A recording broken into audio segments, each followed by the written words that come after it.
Waahilli jiruuf jireenya gorsaaf yaadachiisni keenya magantaa guyyaa jabeenya quraana booharri keenya. Waahilli jiruuf jireenya gorsaa yaadachiisni keenya magantaa guyyaa jabeenya quraana booharri keenya. Qalamni qalbii midhaanii miti mijuu ikhlaasaa qarruu tawhiidaati.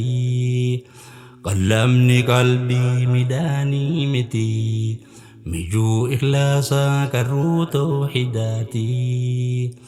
Dhandhama quraanaa dhandhamsiifnu qalbii arraafnu tasgabbii borullee nuuf wabii. Dhandhama quraanaa dhandhamsiifnu qalbii arraafnu tasgabbii borullee nuuf wabii.